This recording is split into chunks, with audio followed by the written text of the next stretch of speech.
All right, ladies and gentlemen, we've hit that time for the podcast. Can we ask all of the presenters, please, to come up to the stage? Mic check. Check, check, check, check, check, check. Checka, checka, checka. Testing.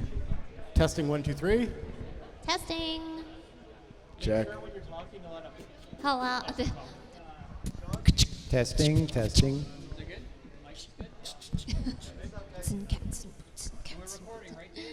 We're recording right now? Oh no. We've just been making noises. Okay, how do you want to All start? right. You're gonna- Please do. Hey everybody, welcome to 13-Sided Die with Sean and Epic Jim. that's right, Epic Jim. And we are here today at AärdCON live together, which is a different thing than normally talking over Discord, so that's exciting. For those of you out there, Jim and myself have been friends for quite a while, and we've been doing this silly podcast, and it's a lot of fun, and it really isn't that great, but it's a lot of fun, and that's all that matters. We're honored today to be here at AärdCON, and we have a couple of the people who are involved today in the show. Our good friend Mike, who was a game runner, a workshop lead, and an OG high-level priest, wizard, master of the fellowship, which is sick. Nancy here did an amazing talk this morning with me. I had a lot of fun doing that. Thank you. And our good friend Chris, game runner, member of the fellowship, and he's going to be moderating today for us, asking us some very detailed questions.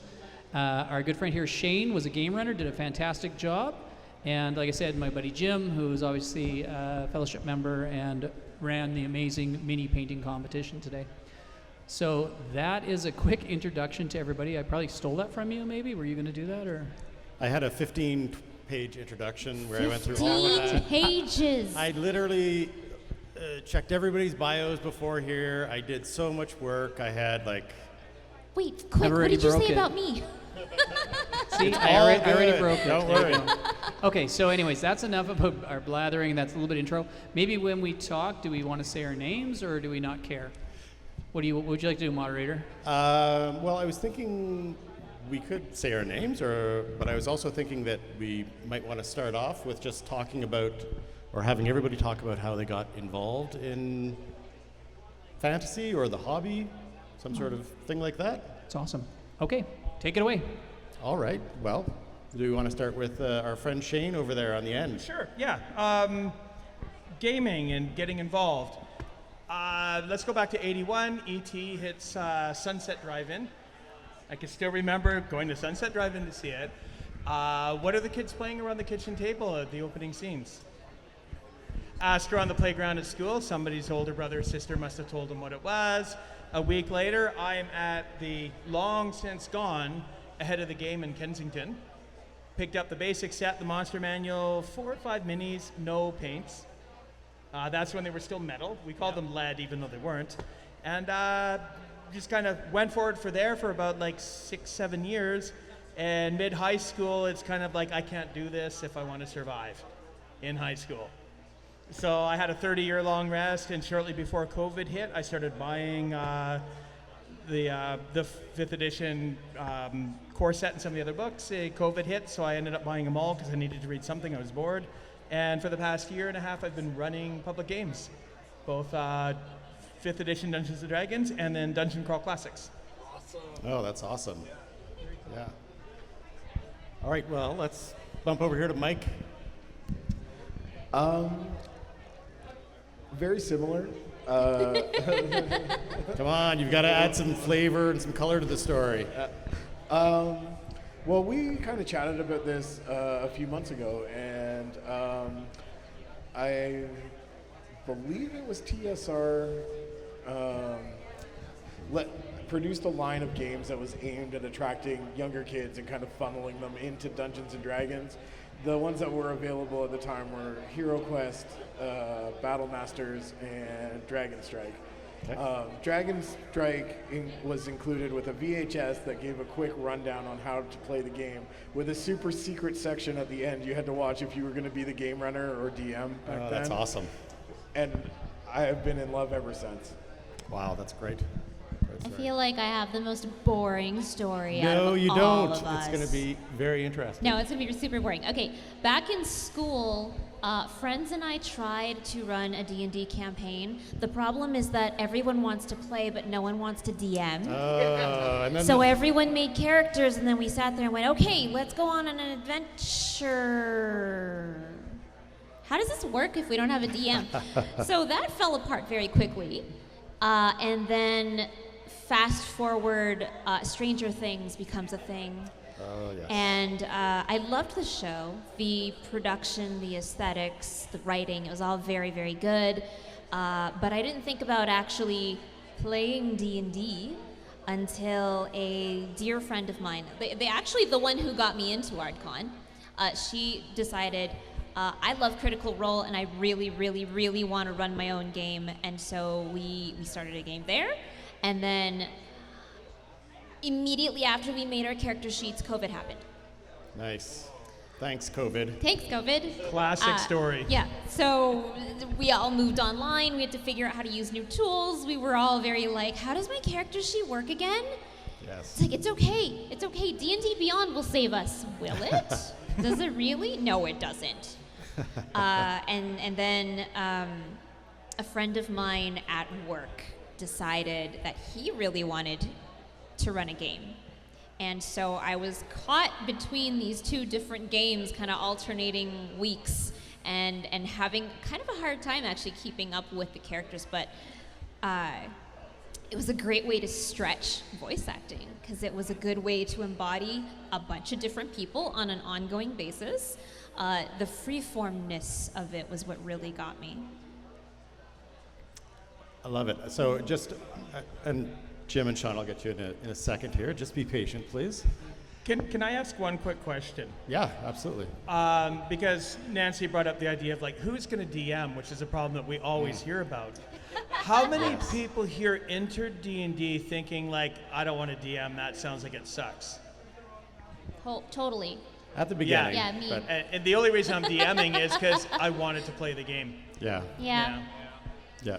Okay. Forever DM. Sorry for interrupting, but So for the listeners who don't know Nancy, she's a voice actress. I am.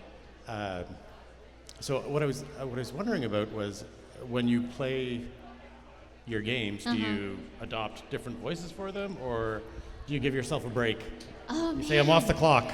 So I mean, when your job is to embody a character, give them a voice, and be consistent about it, it feels like when you're playing D&D, you should be able to just not. And absolutely, in a lot of the games that I've seen, some people are they lean really hard into the role play aspect of it, so they speak from first person.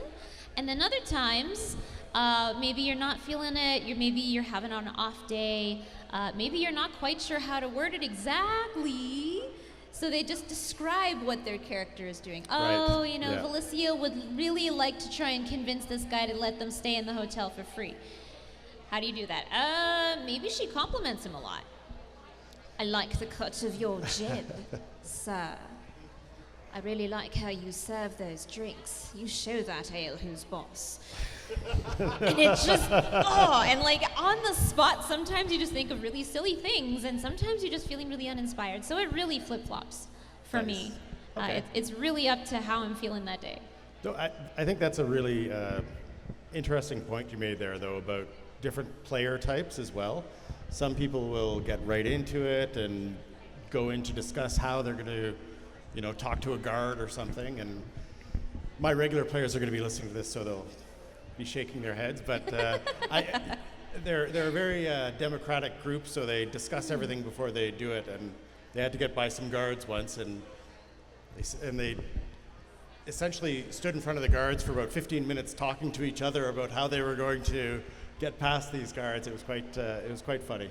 But yeah, sometimes you're really in it and you talk as the character, but then sometimes you're, these are the kind of things. So third person, I guess third person versus first, right? Awesome, Yeah. thank you. Jimmy. Well, mine's probably the shortest one. I've just been obsessed with fantasy since I was a kid. became a teenager, dropped out of it because it wasn't cool, right? And then once I got married and my wife was locked in, I was like, I should become a nerd again. And then nosedived hard back into it. And I think about fantasy 24/7. Like, I won't watch TV shows or movies unless it's fantasy themed. It's gross, but yeah, it's my life. Lifelong nerd. Yeah. Lifelong nerd, yes. Awesome. And Sean, let's hear your story again. So I'll bring up the PowerPoint presentation, Dave, from earlier to recap very quickly. For me, the starting point was Ralph Bashki's Lord of the Rings. It came out in 1978. My parents took us to that. Blown away with the animation and the story, and that introduced me to Tolkien. Not long after that, into Dungeons & Dragons in the very early 80s. And right now, across the room over there is a gentleman sitting playing in one of the games. And that's one of my buddies, John, from high school. I played D&D with John 2 weeks ago. Like, we have played continuously for 40 years. Oh my God. Yeah. Wow. And I play with his younger brother. He's a year younger. And at the front door right now is his brother's son. And I played with Anthony since he was a little kid. Wow. It's a beautiful game of companionship, and that was kind of my journey through that all those years. And it's just, I don't see anybody else from high school ever, but I see those clowns on a regular basis, and it means a lot. So That's awesome. there you go. That's What great. about you, Chris? See what I did there? I turned it back Wow. in a way. Yeah. Turn the table. I didn't think about me. Oh, gosh.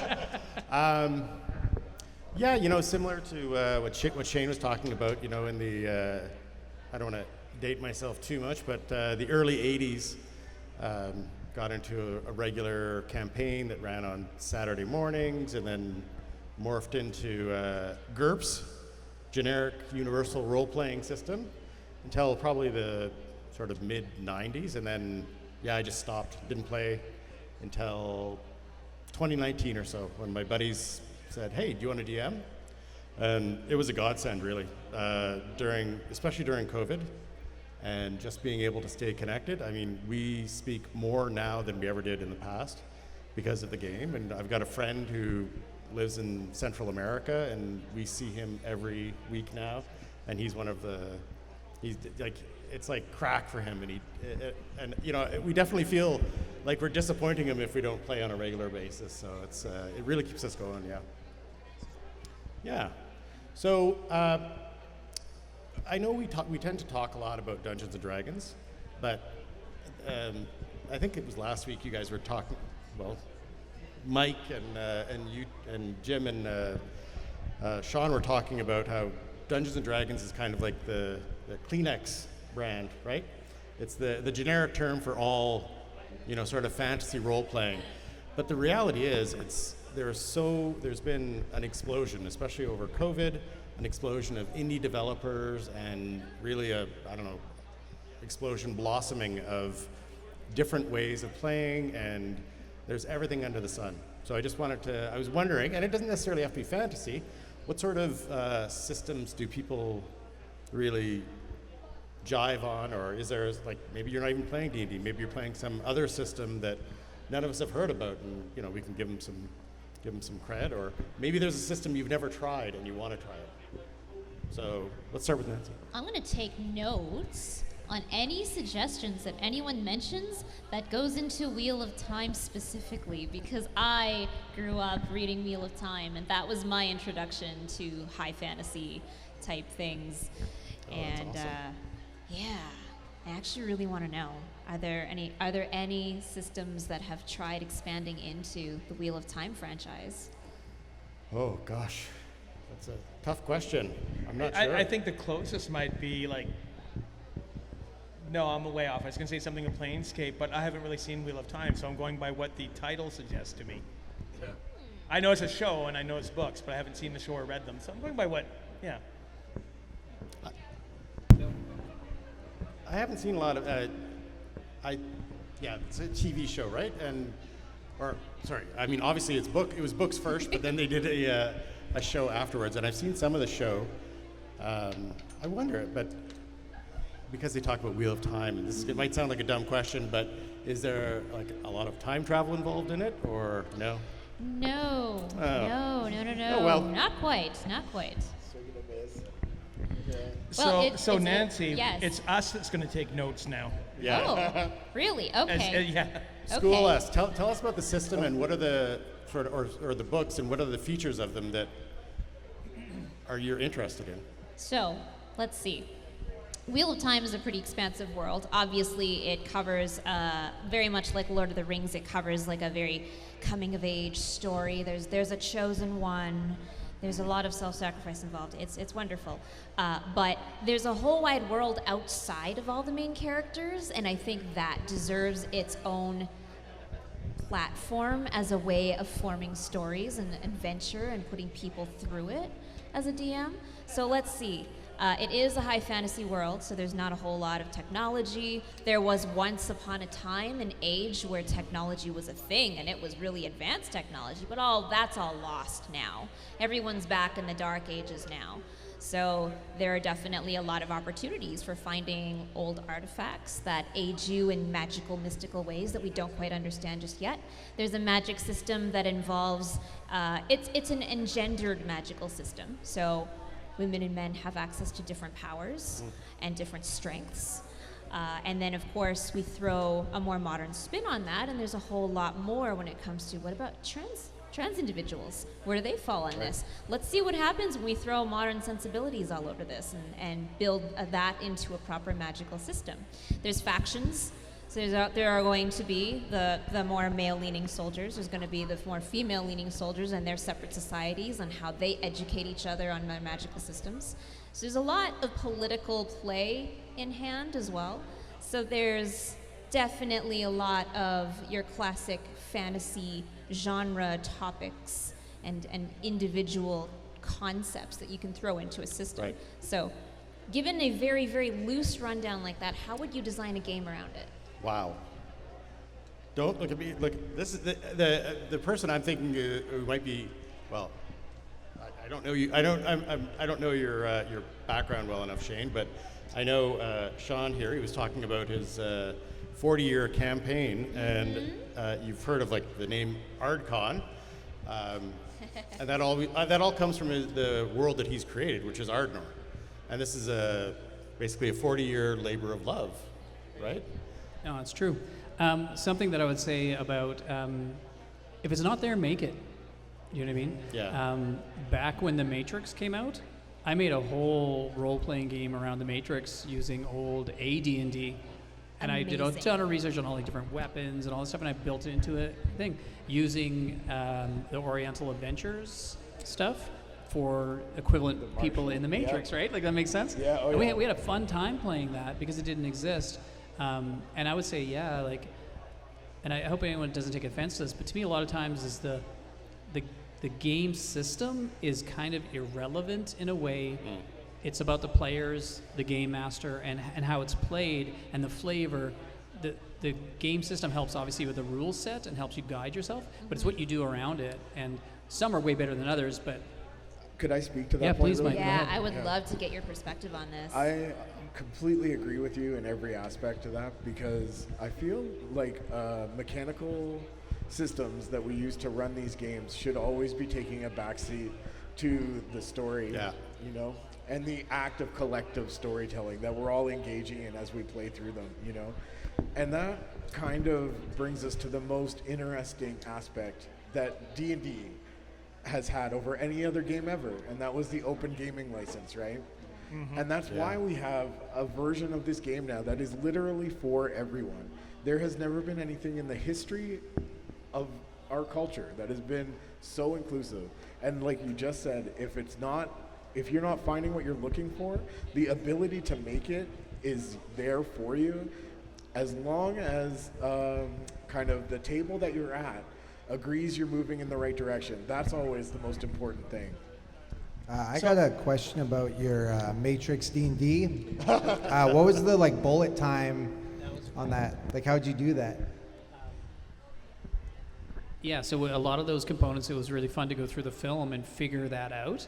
And you're really pulling the memory strings here, Jim, because it was a long time ago.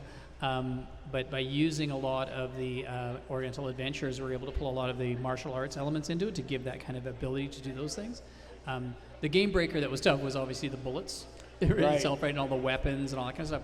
But it worked. We had a really fun time playing it, and having a yakuza, having a samurai, having ninja, bushido, all those different characters, classes that existed were quite easy to roll into the game, and you can see it if you watch the movie. It's like, oh my word, it is very much that, right? And it was kind of fun to pull those things through. So we had a lot of fun. I should dig it out. I dusted it off about a year ago and looked at it and thought, man, this was a lot of fun. Well, the reality of the entire hobby is we're kind of dealing with just reskinning archetypes, aren't we? Yeah. Like, right? What do we got, like 5 versions of these heroes that we love? And you're like, I will literally watch us do different versions of these same 5 things until the end of time and be more than happy with it. So if we're going to bring it back to the idea of even systems, and I agree 100% with everything that's been said, and being reskinning things, but the system doesn't matter as much as the story. As I've had this conversation with a few people, and as you start getting older, you want less crunch. You want to be able to actually just build a story and just play and have fun. Like, you need the rules and they're fun, but a system that I've never played, I want to play, but I've read a lot of, is called Troika. And it's a lot simpler, and it's made so you can run everything from like Quest for Fire, Stone Age, right through to like the most advanced technology you've ever seen. It's set up to run anything. Their base world is sort of like Doom meets Blade Runner with a lot of gonzo thrown in. Okay. But for what you brought up, Nancy, and what you want to run, it's like you can concentrate now more on the story, and you've just got a good system that easy for people to grasp, but gives you freedom to do things you want, and it can inspire you to really easily make up the rules you need to do. Sorry, I was just going to jump in too. One of the ones that excites me, if we're talking about things that I haven't played yet, and I'm not doing this because they are one of our sponsors, but MCDM, Matt Coble, Dungeon Master, their version they're working on is fascinating to me because you actually don't roll to hit. You just hit. Every time your character comes up, you hit. The differential is how much damage did you do? Is it a little or a lot? And they've got some schematics on that. But then it also reciprocally, you always get hit too. Because the bad guys aren't rolling either. They're just hitting you. And I think that's a really interesting concept. So I'm kind of intrigued to see how that one will flesh out. Yeah, I can't remember the name of the system, but I know exactly what you're talking about. It's like he started developing it around the whole OGL scandal, which maybe we won't even get into. But I know you're talking about. There's so many left turns in the way his system sounds that it's almost counterintuitive, but it wants to pull you in. He's like, oh, this shakes things up. Yeah. This is different. It's sort of like year 0 of punk rock or something. Like, when we were also talking about like systems we want to try. So I recently, I primarily deal with a lot of like the DCC based stuff. I love how gonzo it is. I love that you cast a spell, but you don't know what's going to happen. Like you can cast a fireball and like poof, it's a little light, or you could wipe out the whole city with like a nova. Like you don't know, and I love this kind of stuff. And it's really open for like almost old school feeling, but there's crunch in there. But I recently bought a game system that I'm thinking I'm probably going to try and run in about 2 months when I get my head around it. And it's called Weird Heroes of Public Access. You're a public access station, like, and I likened it to UHF, if we're Weird Al fans. UHF meets like Stand By Me. So there's a rumor of the dead body at the stream, or there's a haunted house down, we all had the haunted house down the street or whatever, or the restaurant you went into and screamed bloody murder in the bathroom and the ghost would come out and kill you. It's these type of things, except these cryptids and these stories and that, they end up being real, but you're playing a character who has a public access show, and somehow this public access station is pivotal in actually being around a lot of these and I'm like, at first I'm like, really? And then the more I dove into it, it's like, drive-through RPG, take my money, I bought the whole run, and I'm gonna get ready to run this because it sounds like it's just really cool. That's the one I really want to try out. You're all invited. Awesome. You were well, Mike and I had a conversation the other day about basically spin-offs of Basic. Right. Basically Basic. And there are a lot of them. I've got a number of white box stuff at home. I've got Cairn, Mork Borg, like all this stuff that came off the Swords and Wizardry, Labyrinth Lord, OSE, all of that stuff, yeah. Yeah, so that's what Mike was talking about. I was looking at picking up Basic, and Mike was like, no, I don't play Basic. I play Swords and Wizardry. Right, right. And so what is it about Swords and Wizardry that you like? I mean, just quality of life improvements, which is fine. and it just makes it like. I guess it all comes back to like just the story-driven stuff, right? It lets us just focus on using the system as more of a logic gate. You want to do this? Yes, no. They try this? Yes, no. Let's get into like actually the nitty-gritty of developing these characters, exploring this world together, you know, because those are the memories that like actually last while you're playing these kind of games, and it's like kind of a really unique aspect, and I think it's what kind of attracts us all to the hobby anyways. Right. Because like how many NPCs over the course of however many years that you've been playing has your one or two of your parties picks up, and then they're with you until the end of the campaign, and you still remember their names, and you still remember that wacky little goblin that was tagging along. Boblin the Goblin. Yeah. Exactly, right? Like in a weird way, it's more about making the memories together through our imaginations than it is about anything else. You know? Yeah, that's one of my favorite campaigns I've ever played was with Mike. It was Swords and Wizardry. It was me and 3 professional artists. So like, how rad is it that they were always like drawing my character and stuff, and like our party and the monsters we fought, and it was mostly theater of the mind, and it just blew my mind. Yeah. It was amazing. That's awesome. That's awesome. And actually, that's a good segue into what I wanted to talk about next, which was, so this, I mean, we're here at AärdCON 2024, the second annual run. Second of many, hopefully. Second of many, yes. Yeah. And there's so many great vendors here that all have different wares and things that they bring to the table that are, you know, not just the game. So I was wondering, like, what excites people about the hobby that's not necessarily just specifically the game? Like, what are your interests? I always feel like if I'm not the first one, you're the first one, so I beat you this time. But you know, like at least half of us up here are at an age where like you hid this stuff when you were in junior and high school. I mean, I got out of it because of a certain social stigma. Then I left the country for 10 years in the 2000s. That 10 years when I came back, it went from like 2004, you probably still would have hid this stuff. Well, you're an adult by then, you don't care, but if you're a high school kid, to I came back, and it's kind of like, if you're not into this stuff as a high school kid, you'll get beat up and mocked. Like, I'm kidding. But I think what it is people are more aware of how we're different. But there's still outliers. Like I ran public games at Century Box for the past year, and we had like 2 tables. That's how many people were coming out. Wow. So there's a good widespread of people coming out, and I realized it, like, and not in a negative way, because I'm in there too. But we are the outsiders. We are the ones that are a little bit further. You know, we had a joke. Our game was ADHD&D. Because everybody in there pretty much was that or a form of neurodivergent. But it's like we all connect together, like those Cheerios in the cereal bowl that don't let go of each other. But then the more I get around and the more I meet people, I'm like, we all are. You know, we've got our friends, and I don't want to say like normies and we're weirdos, but we have our friends that are a little bit more regular.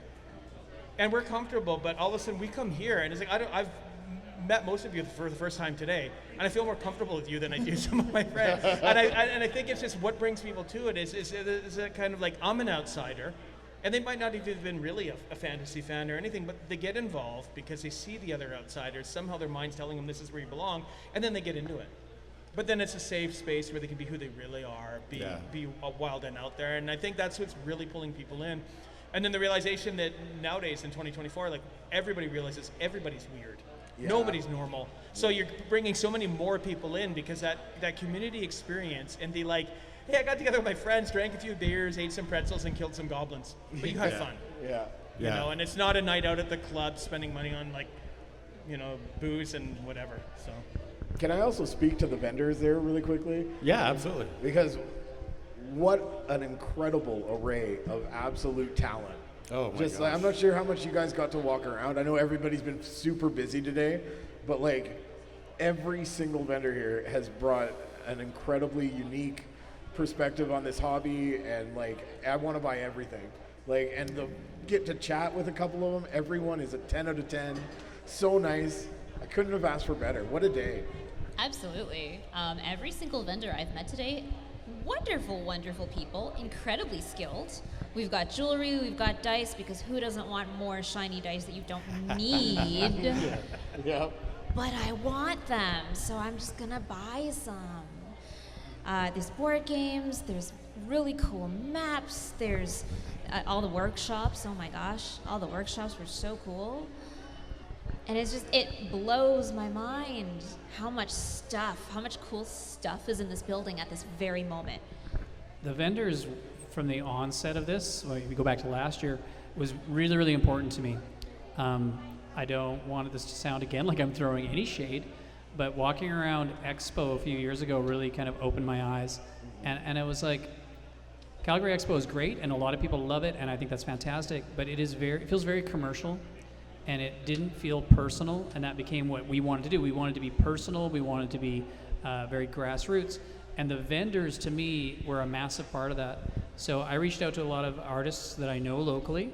I went and I scoured Etsy for Calgary listings and tried to find anybody in there that would feel in our outcast world. And I got missed twice. You did. Now. You did. I know. I'm sorry. And that was where it came from. So all the vendors here are very, very much local. Very, very passionate, and I think that makes the show. Like it really, truly does. You right? I agree. It's like more than anything else, it's about providing the environment to have successful vendors. Because like if you play a game, you're only seeing a small part. If you're only here for a workshop, you're only seeing a small part. The vendors are like extending all of the goodwill, bringing all of the good vibes, so much incredible art, like, and being able to show it off. Like I love seeing how proud people are of the wares that they're bringing as well. Like everybody's jazzed about what's on their table, and they should be, because it rules, Yeah, the buzz that was in here this morning when everyone was setting up was palpable. It was so nice to just be among people who were setting up and getting everything just nice and tidy and displaying exactly the way that they want it to be, and it's so cool. I also kind of noticed, like, okay, we live in Calgary. There's like 1.4 million people here. In the grand scheme of things, we're actually a pretty small city. Yep. I've lived in places that are as high as like almost 30 million people.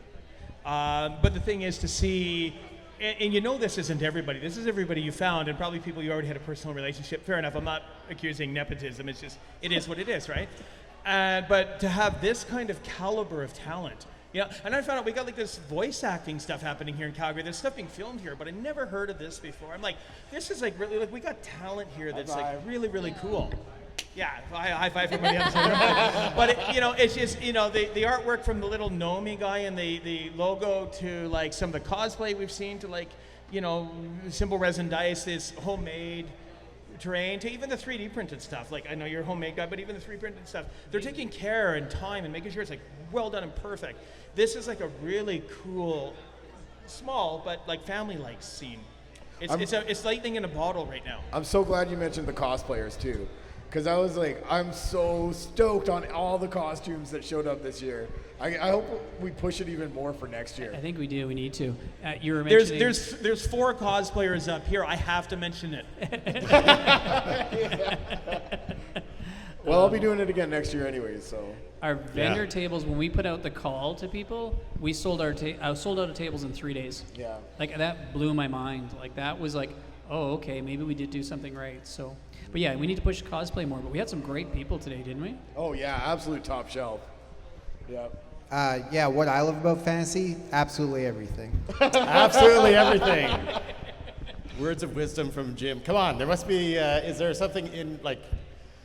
Anyone who follows Epic Jim on Instagram, when he says absolutely everything, if you see the fun gin, yes, there is absolutely everything in there, and he's just a monster for it all. Like old school fantasy, like will always have a special place in my heart, but I like it all. It's all good. Yes, old school is the best school, but Yeah. but there's always room for improvement and change. Yes.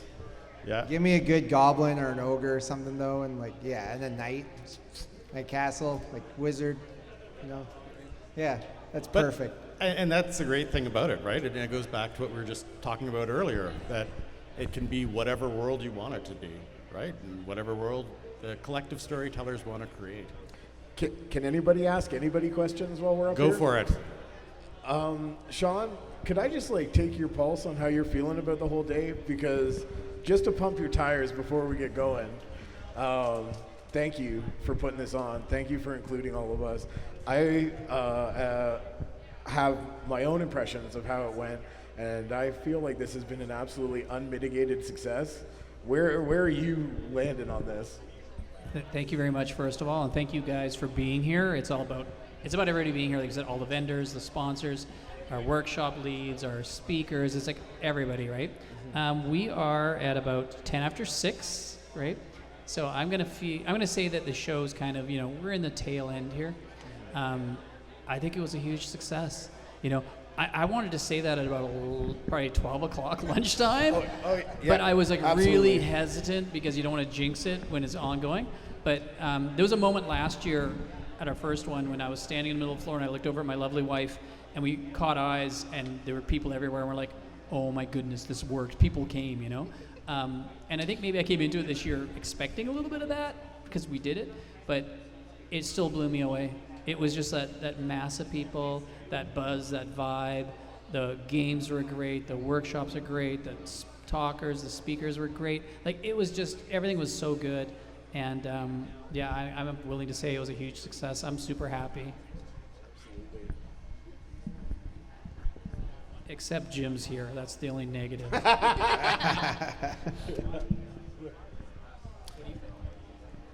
Oh yeah, dude. Knocked it out of the park yet again. This is crazy. Like, honestly, I can't believe that a bunch of crazy people put on something this professional, to be honest with you. And I'm not trying to have that come across sounding condescending or anything like that, but like, this feels like one of the best cons I've ever been to in my life. That's very kind. I'm sorry, one second, Shane. I just want to say, for us, what it is we have an amazing group in our fellowship that help put this on, and we have so many different areas of talent that we lean on. It was so fun this morning to give a call out to Willie as our safety coordinator, and people were going up and talking to him about that. That was awesome. But that's the thing we have all these different people doing different things, and we can pull on that, and it does really pull it all together. Are you ready for a hardball?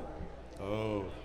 Am I allowed to throw hardballs at you? Do whatever you want, man. All right. It's all good. Well, have you felt like, now that we're winding things down and you're starting to chill, over the course of the day, did you notice anything that we might be able to improve next year, or anything that jumped out to you?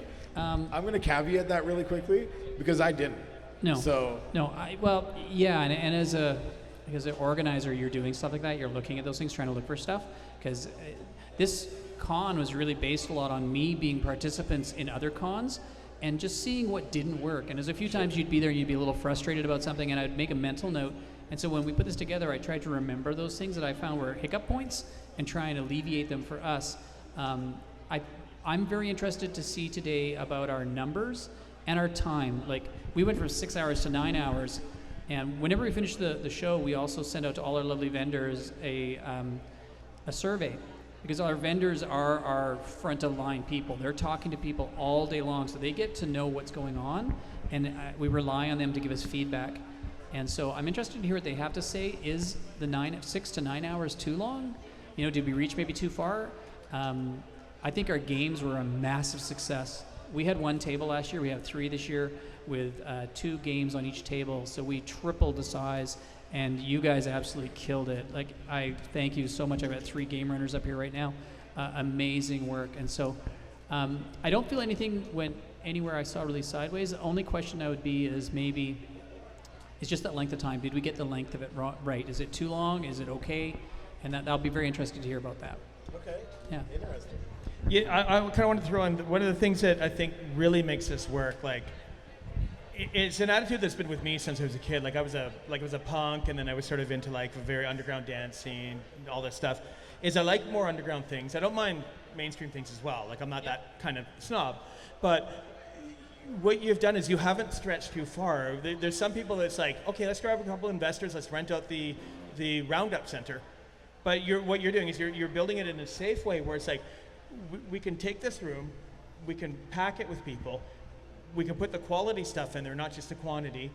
People want to come back. Now, I'm not behind the planning parts of it. So I was talking with Vicky and Trevor from RPG Alliance earlier, and and they're like, did you like this year or last year better? And I'm sort of like, well, I don't know, they're both kind of equal. But a good point was made, was like, well, there was some, obviously they fixed things up, there were some improvements and things like that. I can't pick out what it would be, but it just means that you're doing things right. Because I came last year, like, this little con was amazing. I agree, it was the best one I've ever been to, and I've been to like Star Wars Celebration and all these huge ones, anime cons when I was living in Shanghai, all kinds of stuff, right? And I've seen these huge cons that were amazing and really well done, but there's heart here, there's way more heart here. And like, if you had slowly build up to a roundup center type of thing, I still believe that for the most part you're going to feel that heart. But you're starting at a point where you can deal with it, you can handle it, and it's not out of control. And this is something I really respect about this.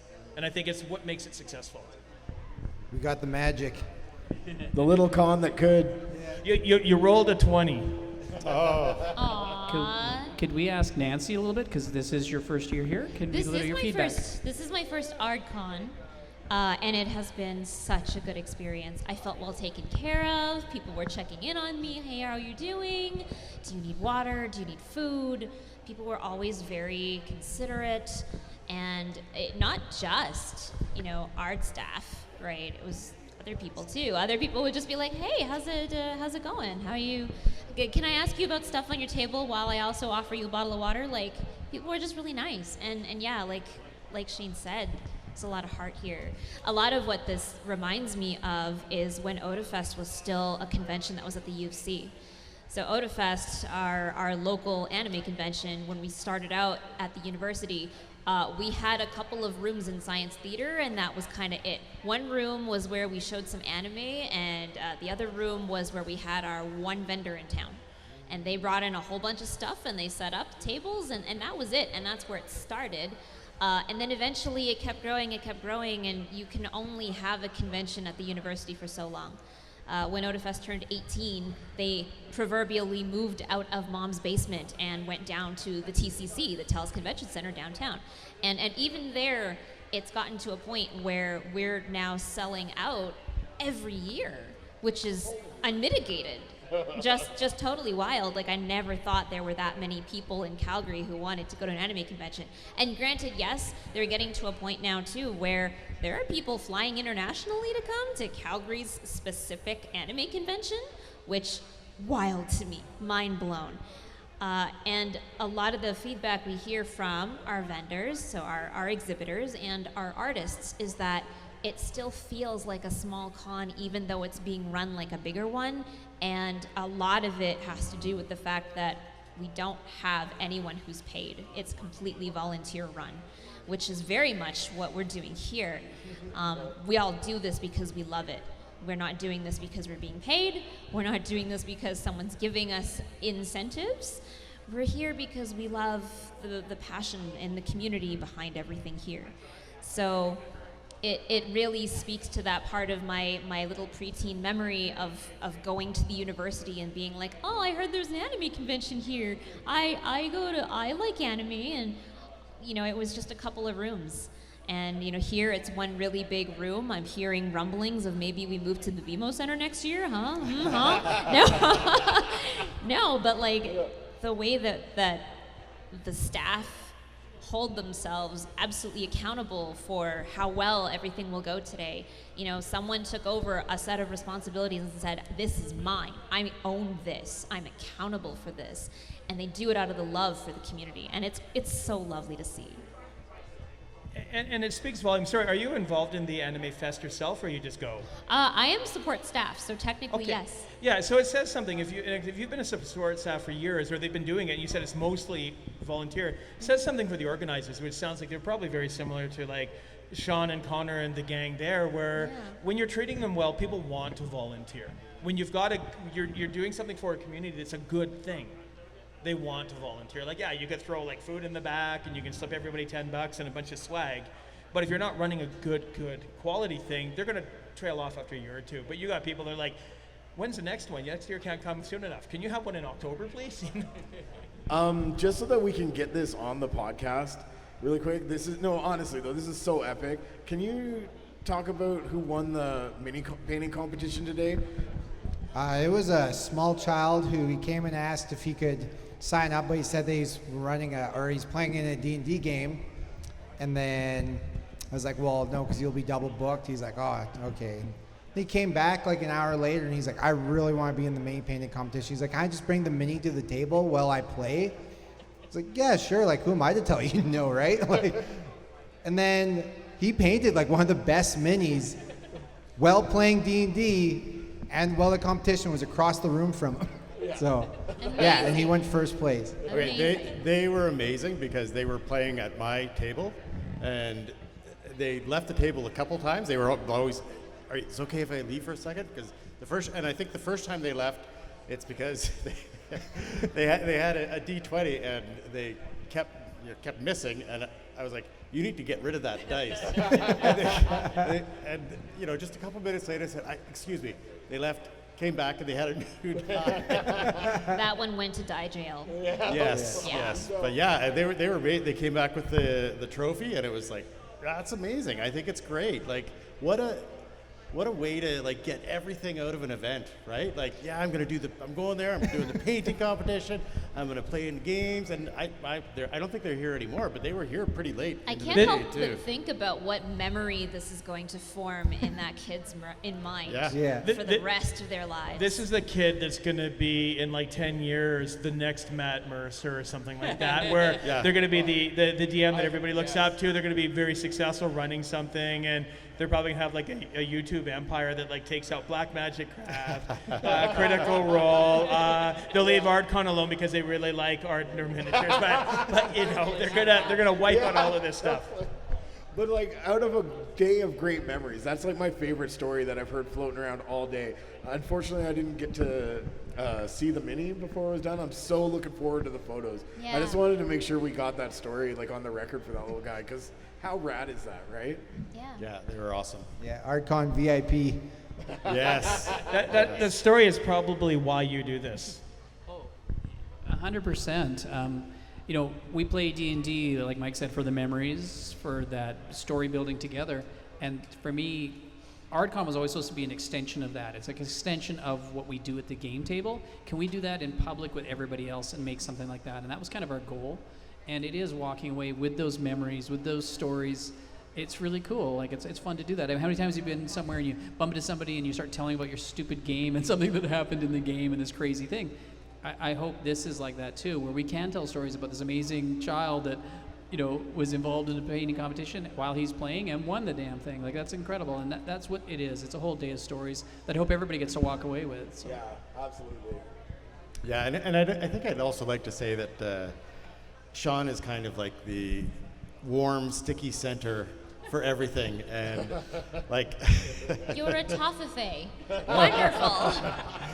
it's he has there's an attraction. It's hard to escape his orbit. He's such a genuine and nice person that people just want to be involved with. Black hole. Sounds like what he was describing.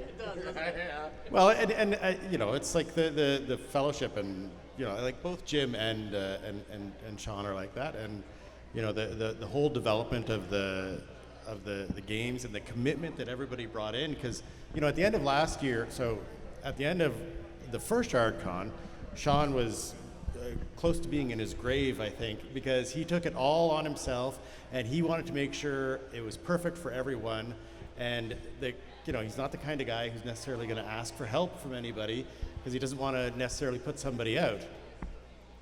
And I remember we did the postmortem for that show, and everybody was like, dude, we got to do this again. And he was like, I don't know if we're going to do it again.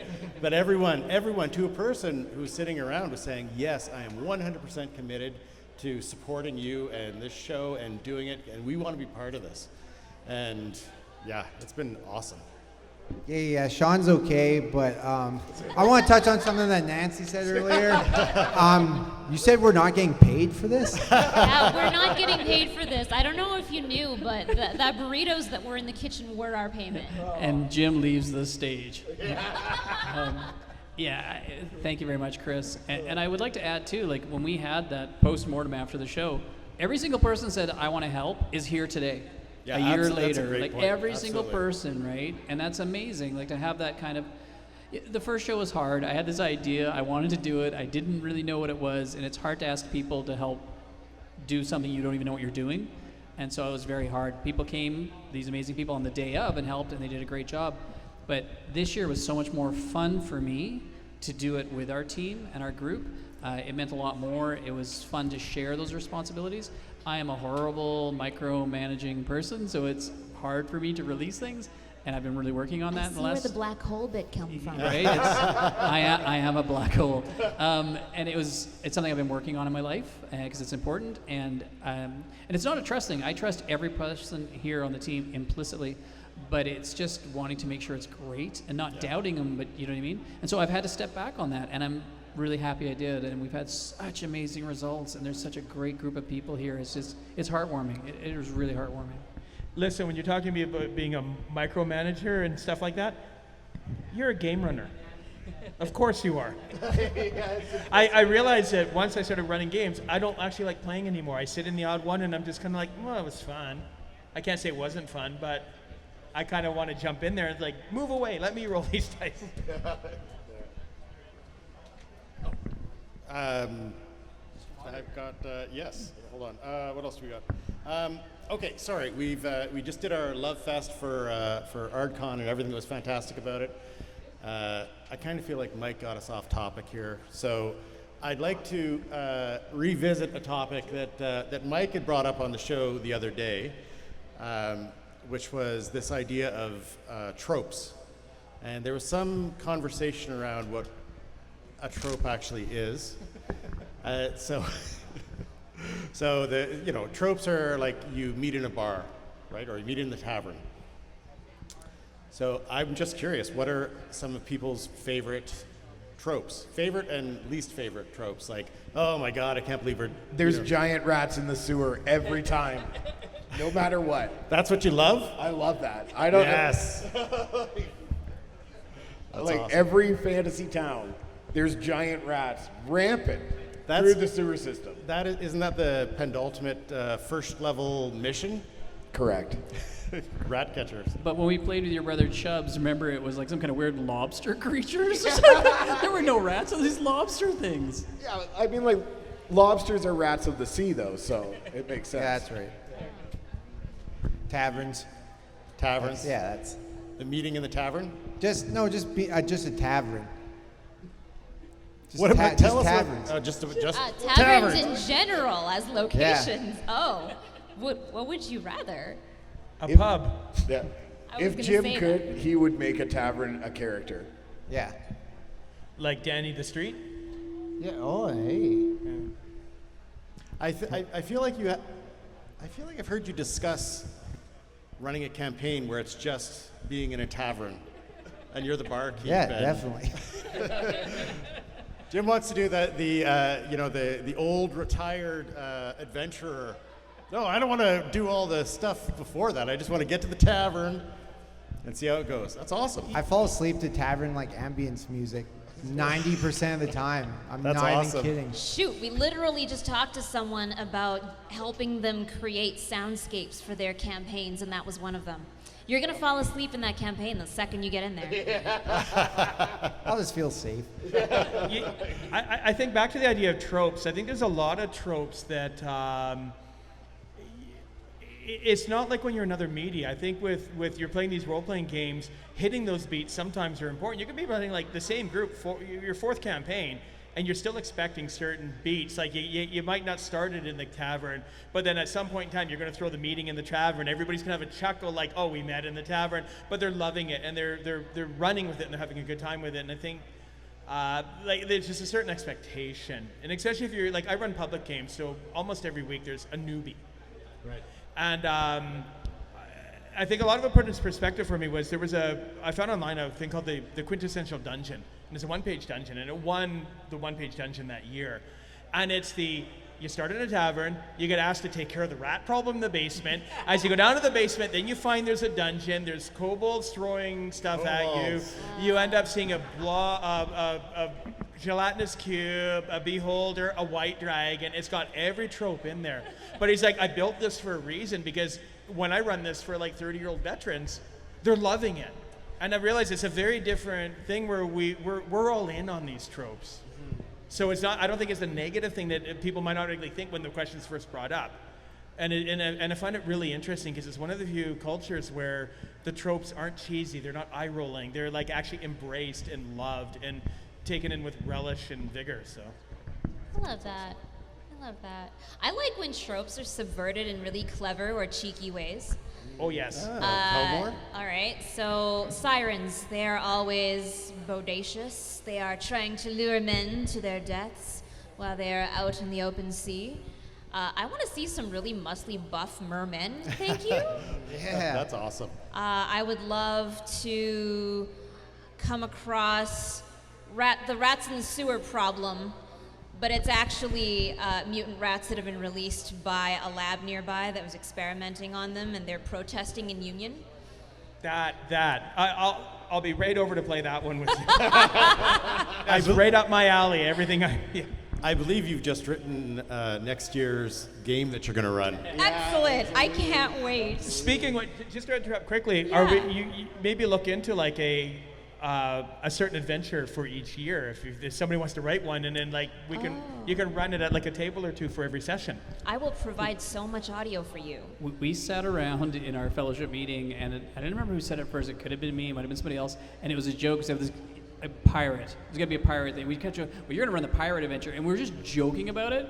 And Chris ran a pirate adventure on purpose because of it. Like, it was so amazing. Give the people what they want. Yeah. That was really fun. Yeah. Also, it's very easy to commission yourself as a merman. Or just very if true. anyone was interested in that info, it can be done. Just Or look so them I'm up told. on OnlyFans.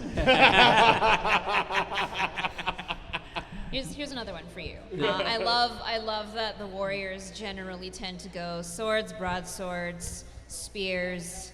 Can I get a shovel in there? Can we get a garden warrior who yes. carries around a shovel, Yeah. and instead of hiding a dagger under his cloak for just in case in the back alley, it's a trowel.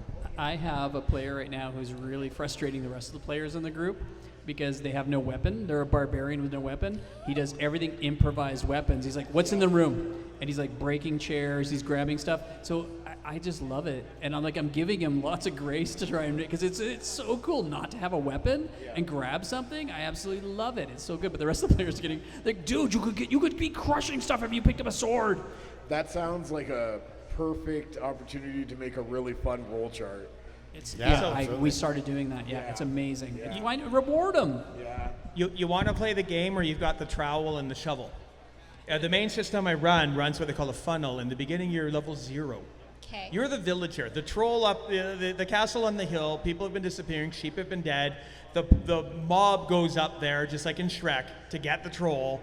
It turns into like mass hysteria, but you're playing 4 characters, and they're like everything from like gong farmers, which are the people who clean up the privies, to like a potato farmer, or a elven barrister or something with a quill. That's his or her weapon. Right. And you go up there and you're running 4 characters, and it's just a meat grinder. But whoever survives at the end, you'll graduate them up to level 1 and make them a fighter or a cleric or whatever. But like, you want that fantasy of running around with a shovel and a bag of poop attacking people? Get a hold of me, because I got a game for you. And it'll be next Friday when I'm running it. That's funny. I'm not sorry for any of these suggestions. That's awesome. All right. Well, that was a good talk about that. So what about the other area is that I think about a lot is setting. And one of the settings I really love, and I think it's because I read one of those like choose your own adventure, Dungeons & Dragons choose your own adventure books way back in the day. And it was like a winter time thing going up into a mountain, blah, blah, blah. And so I'd been thinking about winter adventures for a long time, and on my home campaign I run standard or pre-done modules. So I'm running, I don't know, what the Rime of the Frost Maiden or something right now. And it's fine. I think I'm actually getting pretty close to being done running pre-made stuff, because it can get pretty limiting.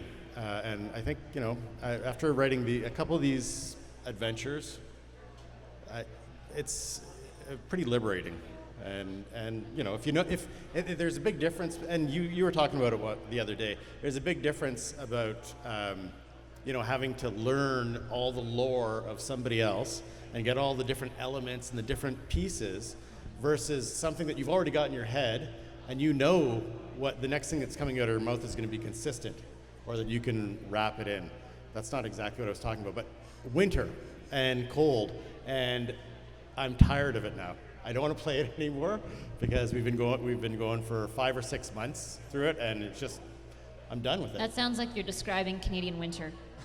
Oh my, I didn't even see that, and maybe that's the, what do you mean you've got to go outside and shovel the driveway? It's not escapist fantasy when it's a description of your reality. You have to exist in it, yeah. When I created my world, Ardnor, which is what my players play in, and that's kind of where the name of AärdCON came from, I was very specific in creating a map of a world and thought a lot about it, and stealing the best climate zones and places from all around our world. And so I made up a climate map as well that the players can look at, and it gives them the idea of the cold, frozen north, and etc. But it was very, down here is very sandy. It's the AärdCON, and the AärdCON is very much kind of like Egypt. And so I was able to put all these different things in, which were kind of tropey, again, going back to that. But it was really cool for our players to get to explore all these different worlds and have those really neat, interesting environments to be in, because environment is such a huge part of our game. Yeah. It's the other player at the table, and I think it's really important to do that. So it was a lot of fun to really create a world and think about all the coolest things you wanted into. They're very mountainous. I have a swamp area. There's like volcano type stuff. So it's just they can visit all these different things, and I think that really spices it up for you, so you're not stuck in a one, because that can get a bit. My talk earlier is playing the Temple of Elemental Evil. Sick. Level is great, but it's like level 1 to 7, and all you do is you clock into the temple, do a bunch of stuff in the dungeons, come back out, and come back another day. And it was fun when we played way back in the day, but it was very much like that, almost like a grind where you're just, and it's fun to spice it up and do different things. That's what I'm running for 5e right now. Temple of Elemental Evil. That's awesome. Setting tavern. Obviously. No, I like to. My mind wanders like crazy when it comes to fantasy, and week by week, this week I'm really into griffins, and next week it'll probably be gargoyles, and I just go down rabbit holes all the time. So it's really whatever I'm feeling at the time. I'll just make a little town and just kind of go from there, and because I can't make a big world because my mind wanders too much, I find. Yeah, I found that episode very interesting when you two were talking about world building, and Sean's thinks through it all at the beginning, and to build a fully immersive world, and Jim just starting with a little corner of the world and then building out from there, which I quite frankly, I wouldn't have the patience to build an entire world or think about it that much. So I think I'm probably more in your camp there, Jim, because just start off with what you need, and 4 or 5 different places in the city, 3 taverns. That's way smarter, Chris, because 8 years later, I've got areas of my world no one's ever been to. Too easy. Yeah. Too easy. Who knows what's happening there now? Yeah. It's probably gone wild. And then you watch a zombie movie or something, and then you're like, I'm into zombies this week, and then it's the zombie lands. And that's awesome. An interesting way to take a setting would be you could take something that exists already, like the Forgotten Realms or Midgard from Kobold Press or what have you, right? And you could sort of pull it back in time a bit, where maybe the city as far away as Winnipeg, we're maybe aware there's something there, but we're not really aware of each other. You can pull it back that far. So then what you could do is you could do almost an early, looking at Earth's history, an early Silk Road aspect, where you're traveling out into the world's unknown, but you're meeting new societies that are very different. Some are going to be good, some are going to be bad. You're going to have some scuffles here, you're going to get along there, but that exploration of these places already exist, and they already have their deep things. And then talk about the tropes. We're DMs because we're going to be more creative. We're going to think more about this. A lot of the players that come, they've come off a rough day at work, and they just want to have fun, and they don't mind being presented with we've got Mulholland in Forgotten Realms, and it's it's a anagram for Egypt type of thing. They don't mind that because it gives them something to grab onto, and of course you're going to make it a little bit different and this and that, but it's got those beats that they can in their mind imagine. I think you're describing a kind of storytelling shorthand. Yeah, but I think the idea of just like it's almost like a West Marches, but you're actually really discovering the whole world, not just a forest. Can we chat? Just sorry to Sure. take No, over as go a ahead, go moderator. I like the idea. I always think of a game as there's a vehicle. What is the vehicle that is really driving the party places and doing things? And the trope of you meet in a bar, which is great. But I was like thinking for a while, I was like, what is a vehicle? What can I use to kind of not railroad, but just to put suggestions and put things out there in directions and just trying to have plot points that we can go to. And I put a lot of thought into it, and I came up with this one that I'm using in a game, and it works really, really well. And the very beginning of the campaign, the characters in the middle of the night hear a ghost. And it's an old man, and he's calling for help. And you got to help me, help me. They're directed to a skeleton of him. They pull out a evil dagger, and they actually release him from his tethers. And he says thank you, and he helps them out. But what happens is that as he is released, he starts talking to other ghosts. And so now this party now are visited by apparitions quite regularly, asking for help. You help this guy. He said to come see. So I've got these ghosts coming to him. And it became this really interesting way of creating little adventures by having these spirits come talking to them. And the analogy of it being reverse Ghostbusters is not lost on me because that's kind of what it came from. But it was a really fun way of a vehicle to create stories and to create things. I'm wondering if anybody else has things they might talk about that kind of. I love that's one of my favorite things talking about is what is your vehicle to drive the story and drive elements. I was gonna say, do you remember in your game what I did with those ghosts? You ignored them. I'm going back to sleep. Yeah. So it doesn't always work out.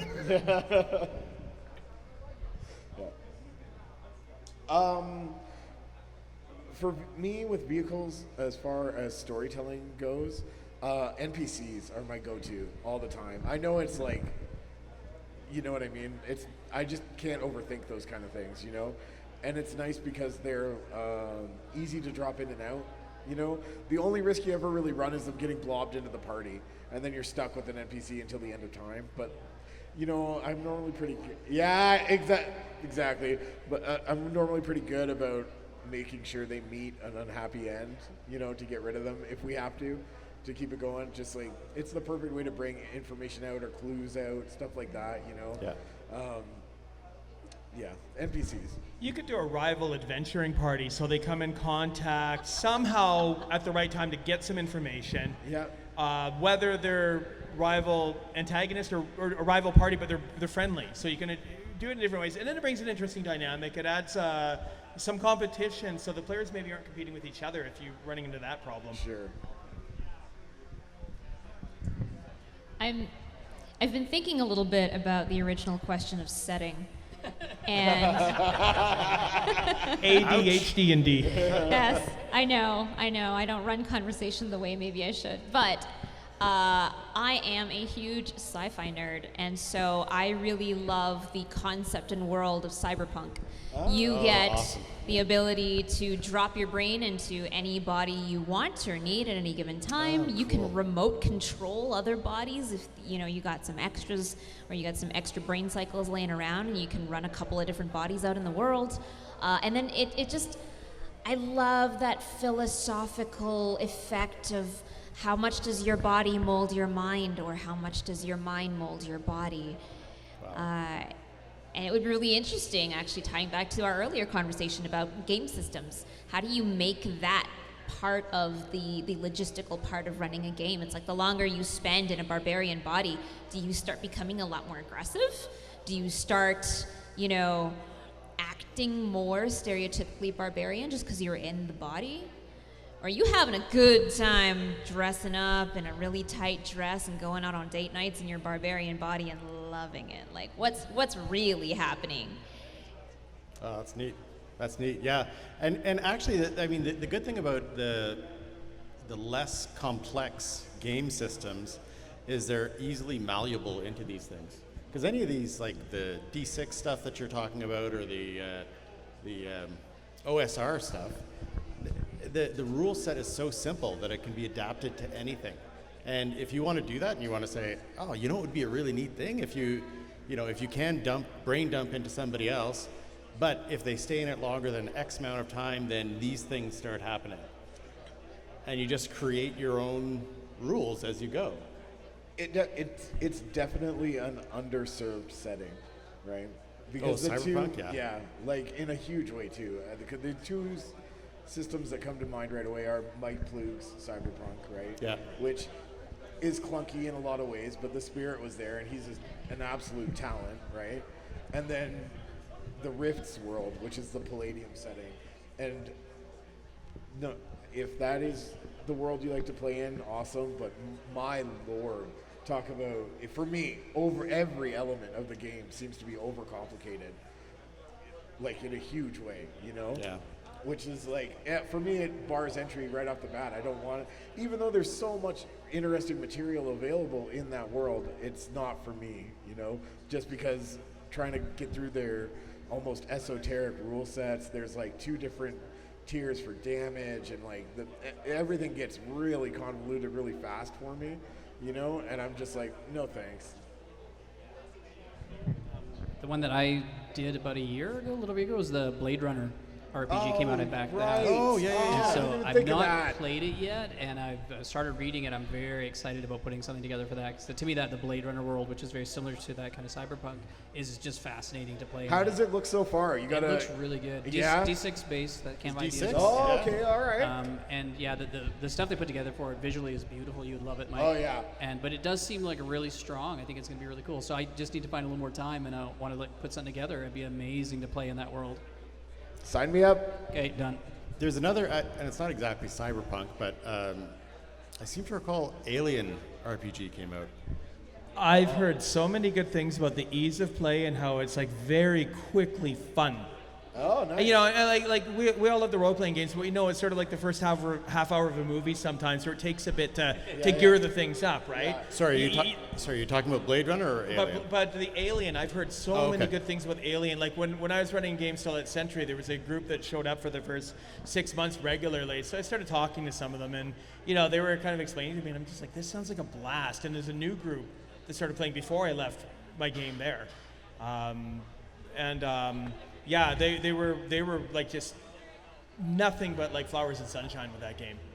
Really has got me something I normally would like a cyberpunk Blade Runner, great, but an Alien thing, I'm not really into like the hunter prey chase for a game all around. That's right. A part of it, great, but not for the whole game. And I might be simplifying the game, but it makes me interested enough to like, if this is that much fun, maybe I will play it. Maybe I'll jump in there. Yeah, there's definitely an additional layer of complexity when you're trying to fold in these other genres. Like horror games are a different beast from. Man, that just made me think back to what we were talking about earlier. Does that mean that the tropes of fantasy are actually the strengths that we find in it? Because everybody's signing up for that, whereas like in a genre like cyberpunk, the tropes aren't as well established, or at very least are way more flexible. Maybe. Yeah. That's sort of like not being the aha I told you, but it's sort of kind of what I was trying to bring up before was people like they like this stuff, and they want, like, you think it's a trope or you're worried all this is cheesy, and they're eating it up. Sure, yeah. It's such a different genre where people seem to want it. They want the trope. About, it must have been like 7-8 years ago, I started DMing again. I'd taken a break for about 15 years and just been a player. And my son said, hey, I want to play more, so you start DMing again. I'm like, okay. And so I had a couple of people in the game that had never played before. A few people that had, but a couple that hadn't. And so I made a very conscious effort to give those people a lot of those, right? Like, nice. You know, Beholder, have to have Beholder. My favorite, the Land Shark, the Boulet. Or Bullet, I guess, if you're not French.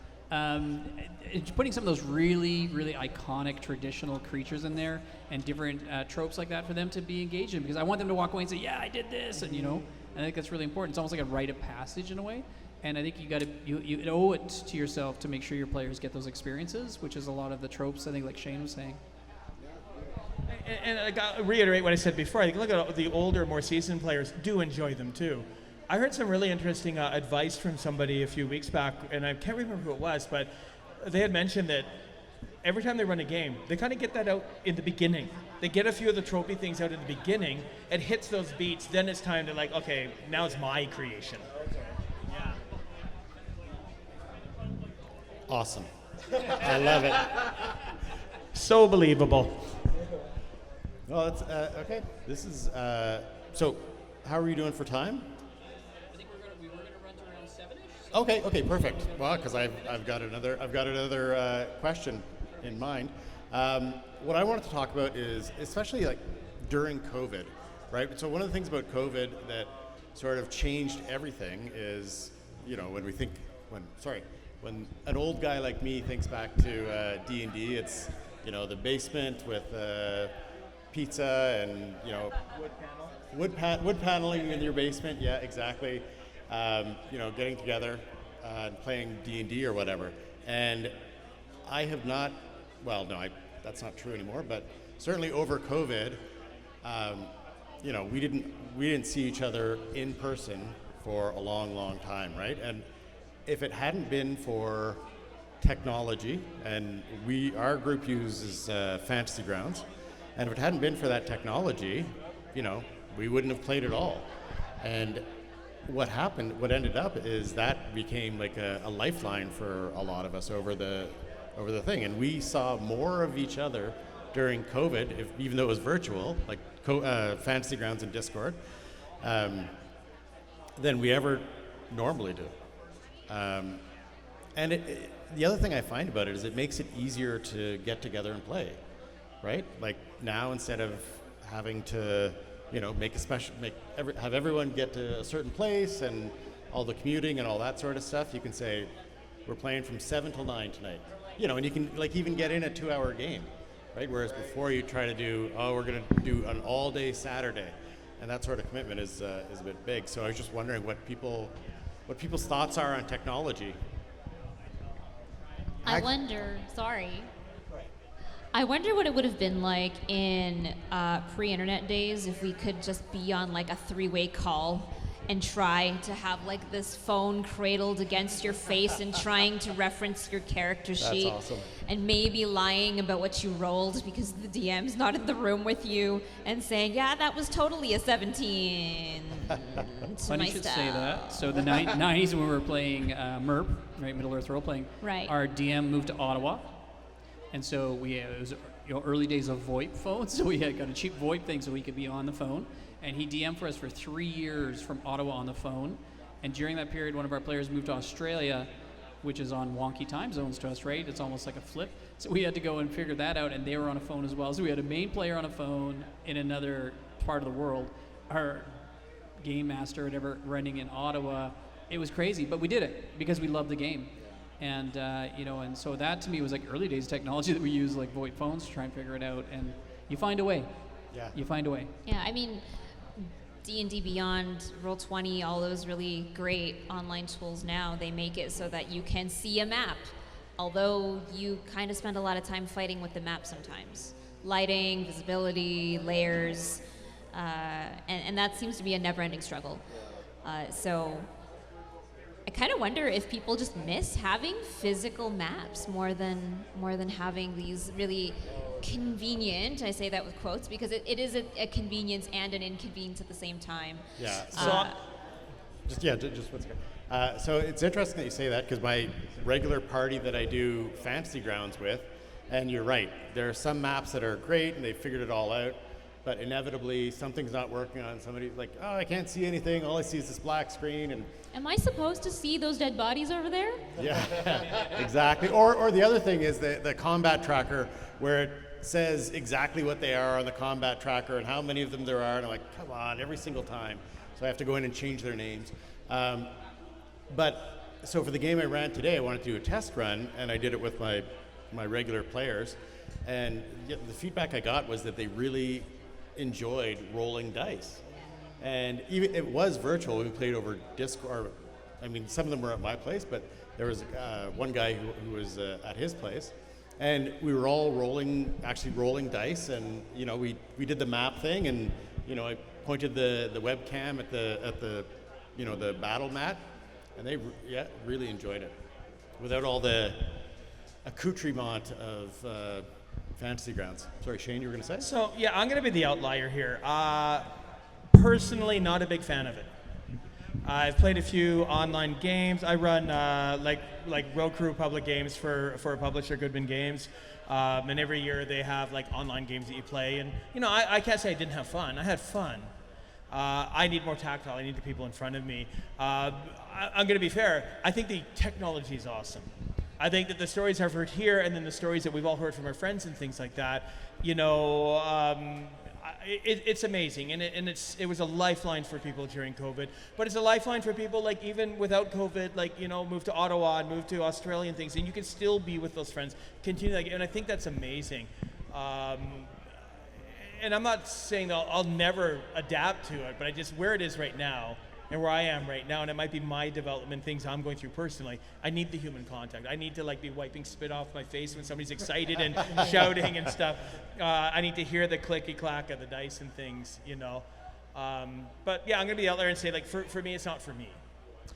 Yeah. At this moment. So, from that standpoint, I'm not saying I prefer virtual gaming because I don't. If I could be sitting at a table and you know, like today when I was game running, that was awesome. Being able to see, like you said, you know, everybody's there and you can feel the energy. It's just like working. I mean, you know, yes, I work from home and stuff like that, and it's great because you don't have to commute and all those things. But you know, I also miss the human contact and seeing people. And I will say one thing, my experience is playing online, and typically it was usually through Zoom type of thing. It doesn't matter what you use though, right? Was I can be a bit distracted because I'm fidgety, I need to do things. So I'm like playing a game and I'm like reading a book on the computer and fiddling around dice or painting something all at the same time. But the thing I found is, game-wise, it was more dialed in. If I'm playing, and I didn't run these games when I was as a player, but I noticed it's just way more dialed in. If I'm playing in person, every time something happens, there's a left turn into like some weird story, and I just find that like, so the one thing about the online I will say is it seems to dial me in better. Right. And I find you can line up schedules a lot easier. Yeah, that's true. Yeah, definitely. The thing I really, really appreciate about like D&D Beyond, for example, if I'm using it for character sheet tracking, it is really nice that I have one place to go and look for all of my reactions. Yeah. One place. I don't have to go through my entire spell list and be like, is this one a reaction? No. Can I use a reaction? No. Do I need to? Where are my reactions? Yeah. That was like the hardest thing for me as like someone who was just learning how to play only a few years ago. Just like, okay, I know I have 2 actions in each turn and it's 6 seconds. I know I have a reaction, and some of my spells are reactions and some other things are also reactions, but it's like, where are they all? It's so much. It's a lot. It's a lot. And having them nicely organized, that was really nice. But now I've been playing in a campaign without D&D Beyond for a little while, and I'm having to memorize it all again. It's like when we used to have to memorize people's phone numbers. We actually had them memorized, and now we don't because we offload that memory to something called a phone. Yeah. And now it's very similar. It's like, okay, I need to just remember what all of my reaction abilities actually are. And it forces me to use that disused portion of my memory. But Nancy, if you're storing all those phone numbers, not remembering them, then you should be able to remember this stuff. I do also like how online, when you're done playing, you just close the laptop and then you're home. And it's like, it's a lot easier than like everyone's like sitting around talking after the game, and I'm like, yeah, cool, get out of my house. Like, I gotta work tomorrow, or you know. We had very short aside. We had like people leader training a little bit last week, and one of the things that they really instilled in us was like, you need to be aware of yourself, like emotionally, and that involved a very big exercise of trying to figure out what triggers you. And there's nothing that triggers me more than someone who leaves their microphone on while they're doing stuff like they're clearly not paying attention, and they've left their mic on, and all you hear is this constant feedback coming from them, and you're like, dear Mike, please go on mute while the rest of us are having this chatter going on. I know you feel really disengaged right now, but please, we need you to go on mute. And just like going through all of those online teleconf etiquette things while you're trying to have D&D night. Like, it is the weirdest clash of things. I like chips too, but I don't need to hear them. It's funny. John, if you're listening to this, this is a message that your microphone is too loud, and I can hear every time you're typing the keyboard. Awesome. So there's a couple things that I'm not going to say frighten me because it doesn't scare me, but when I think about like where Hasbro is going with D&D, one D&D or whatever it is they're calling, into this, like bringing it more and more virtual and more mapping it, and like when do we draw the line between it becoming a video game and just staying in, like in theory, you don't need any of it, right? You can just be a couple people talking and create your own story. And I know, and one of the things Jim was mentioning was like the idea of everything's going to be a subscription pack, right? Oh, you want goblins? You have to pay $5 for the goblin pack, and you have to pay $5 for the giant rat pack, and like, oh my God, it's just become like a grind of money. Money grab. Yeah. So I think I kind of want to jump in here because I've got hot takes, very strong opinions, yada yada yada. I'm right, everyone else is wrong. And no, but really, I was kind of like, oh brother, like I'm a toy collector. I collect Star Wars toys, so Hasbro is already my enemy. But the thing is, I saw this stuff coming, and I'm like, oh my God, really? And it's the facepalm and all this stuff. And I realized, no, you know what? It was coming. You could see it was coming. And I thought of like back in the original DMG, right through to the 5th edition DMG, and I'm sure it'll be in the 1 D&D, the 5.5, whatever it is, DMG.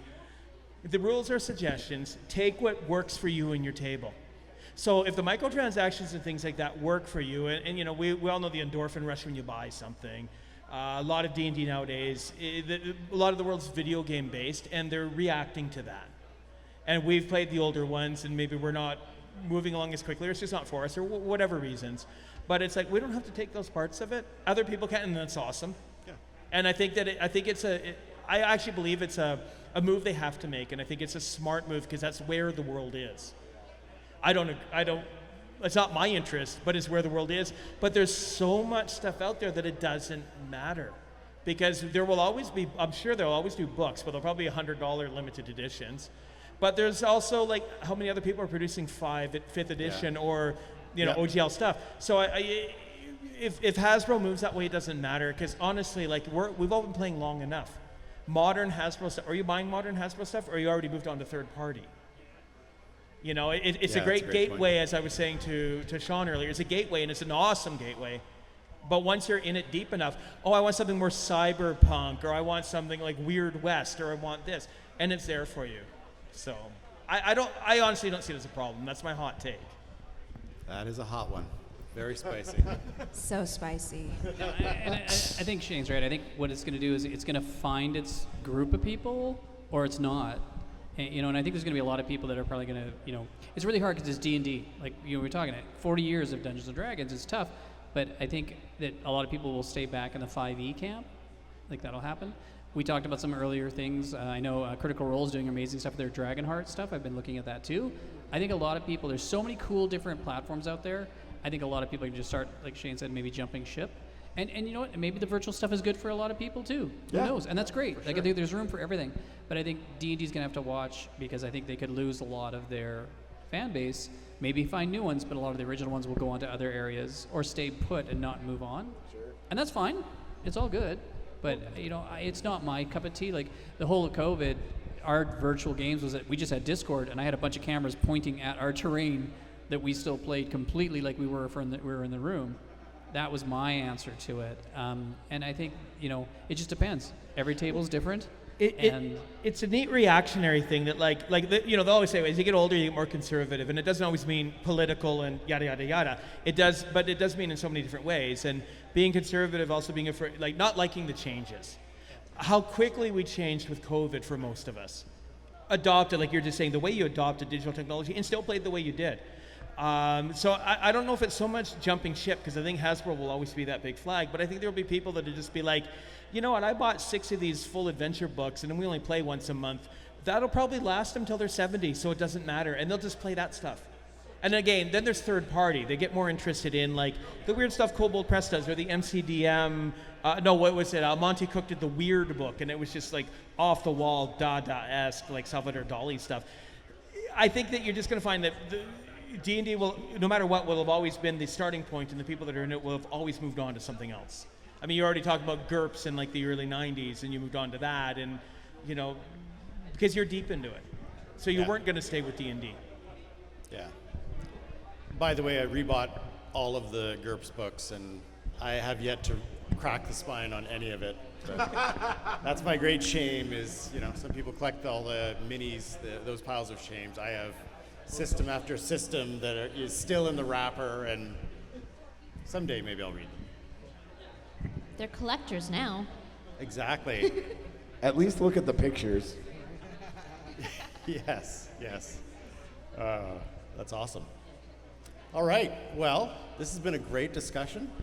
I'd like to thank our guests, Shane, Thank you. Mike, Nancy, Thank you for having me. Jim, and Sean. Yep. Yep. And I want to say thank you to Chris, who just did such a fantastic job as moderator. Thank you. Chris is our 13-Sided Die lore master. He knows more about our silly show than Jim and I do. We forget everything. He remembers it all. Chris is just such a great guy, and I'm just so excited that we got to do this in person. This is one of the highlights today for me. This right now is like one of the big highlights, so it's awesome. That's awesome. Thanks so much. Thanks for inviting me. I kind of feel honored to be here because there's like some real movers and shakers. I'm like the new guy, and I haven't integrated in the overall community. I'm just in the corner doing my own thing and plugging away, and like now all of a sudden I'm like, I'm missing out on a lot of cool people. Shane, welcome to the club, man. And yeah, Chris, we love you, man. You're our biggest fan, and this is such an honor to have you up here with us. I love all you guys. Oh my God. It's been great. I only just met you, and I love you all. All right. Well, thank you, everybody, for being here, and hopefully this will be live relatively soon. I'm going to take a little break next week. But yeah, thank you so much for being here, and hopefully we'll see everybody again maybe same time next year. Yeah. Yes, for Hell sure. yeah. Perfect. Awesome. All right. Bye, everybody. Awesome. Thank you. Bye, everyone. Bye.